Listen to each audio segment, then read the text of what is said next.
This is not financial advice, not legal advice, for entertainment, educational purposes only, and anything I say is my opinion.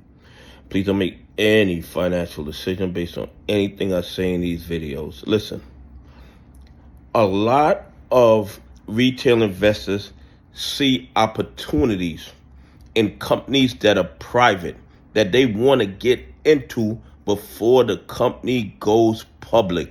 And then when they attempt to buy some of the shares of these private companies, they are told that they cannot buy it because they have to be an accredited investor or an institution.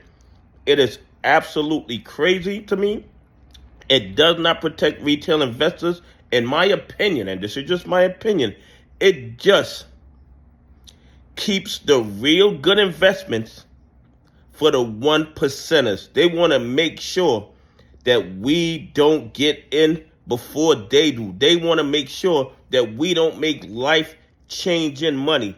So they put up this accredited investor rule, which they said is in place to protect us, but in my opinion, is not in place to protect us.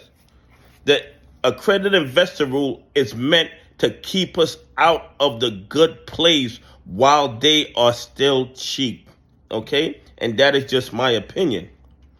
Anyway, to be an accredited investor, you have to have $1 million net worth, not including your primary residence, okay? And there's a lot of people who don't have $1 million net worth, not including their primary residence, but they look at companies like SpaceX and they want to get in because they see there's a lot of opportunity there, but they can't because they're not an accredited investor.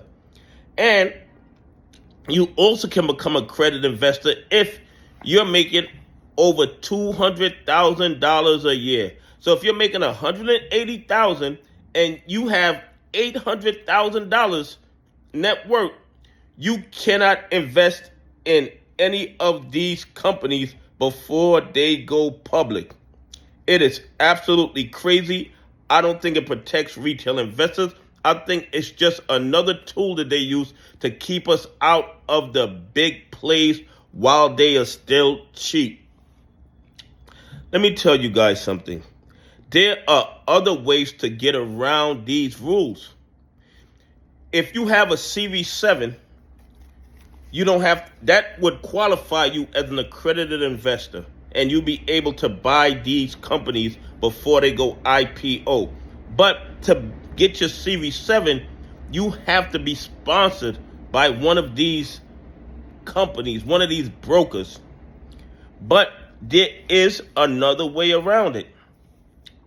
If you get your Series 65 license, you can then buy these companies before they go public. And you know what's great about the Series 65? You don't need to be sponsored by anybody. You can just go get the book, go take the class, study for the Series 65 license, take the exam and pass, and then you should be able to purchase companies before they go public. Here's the thing. Can you imagine getting Tesla before they went public? Could you imagine getting an Apple, Google, or Microsoft before they went public?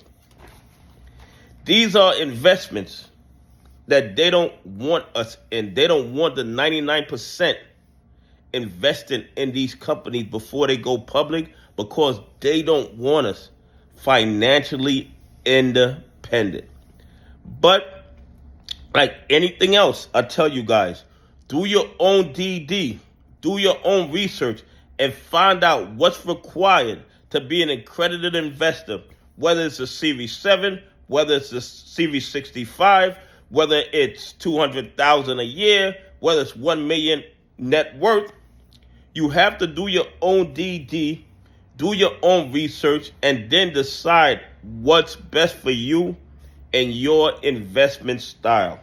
But in my opinion, this accredited investor rule is just another tool that they use to keep us out of the really good plays before they go parabolic.